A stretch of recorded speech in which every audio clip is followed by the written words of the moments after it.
card. With playoffs starting soon in the NBA and the NHL, as well as the MLB just getting started, now's a great time to talk sports and start posting. For our first debate today, I am joined by Minear and Brady Bourjaily to discuss the NBA Western Conference. In what has been one of the crazier conferences in recent memory, there are about 9 teams fighting for the final few playoff spots and play-in spots. The Nuggets, Kings, and Grizzlies have all clinched the playoffs, while the rest is still up in the air. In this crazy conference, who do you think will represent the West in the finals? Matt, let's start with you.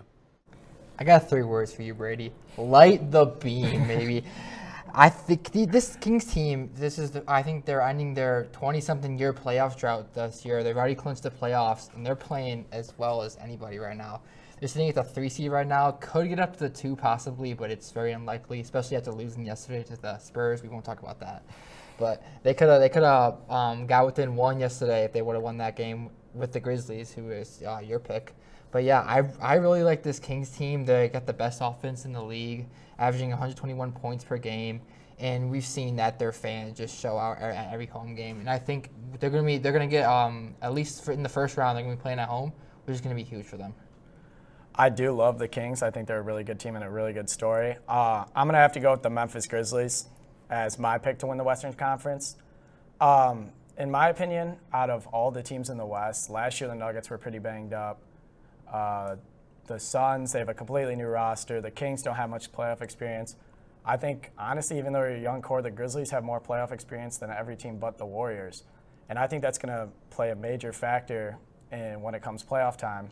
Also, this team is led by a bunch of guys that really want it. You see quotes by Dylan Brooke, and they play hard. They go in every single night wanting to win, and I just see them making it out of the West. Yeah, I do agree with your point that the Grizzlies do have more playoff experience. I mean, a lot of teams have more playoff experience than the Sacramento Kings. But I just look at these guys. I think their players just will just ball out. You have Domantas Sabonis averaging 19, 12, and 7. He's been a monster all season, having a great year with the Kings after being traded last year from the Pacers. You have De'Aaron Fox, who was a first-time All-Star, but also Sabonis was also a first-time All-Star. I'll mention that. Fox averaging 25, 4, and 6.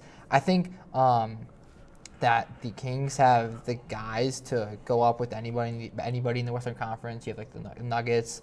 I think Sabonis can match up with him, and you have Fox can go toe-to-toe with almost any point guard in the West. I think so. I think these Kings are gonna be a tough out.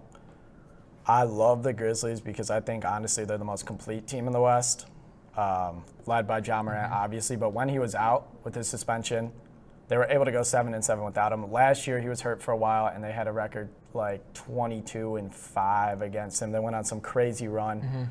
They can win without their best player, and that's what I think is really, really important when it comes down to playoff times. I think guys like Desmond Bane, Jaren Jackson, Dylan Brooks, who all average over 10 points a game. Desmond Bane's averaging around like 22 points a game. All these guys are going to step up in really important moments, and all these guys are keys to winning in the West, especially such a tough conference where I don't think all these teams have the role players that the Grizzlies do, and that's why I'm taking. Yeah, I think one thing for both these teams is if they're going to advance is who they're going to play, because the play-in right now, the bottom of the not the bottom. Like let's see, it's 5 through 10 right now, and the West is just so close together. You have teams, let's say 6 teams separated by like 3 games. So I think right now, if the playoffs started today, the Kings would be playing the Golden State Warriors, which of course the Golden State Warriors are in the midst of a dynasty right now.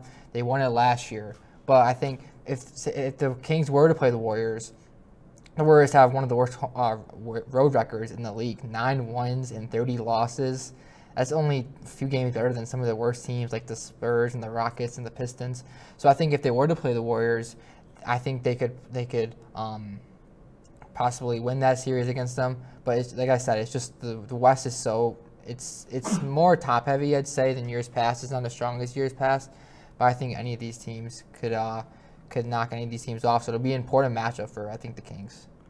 I do agree with you. I totally think that it's going to be completely matchup based on who's playing who.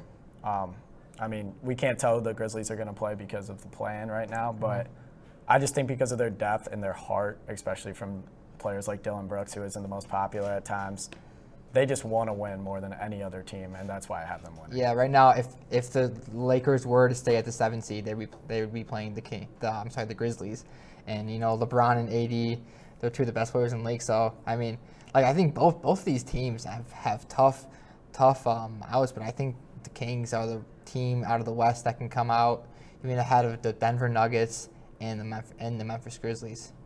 But it'll be an interesting playoff start in a couple of weeks, and we'll see what happens. We'll bring it to break.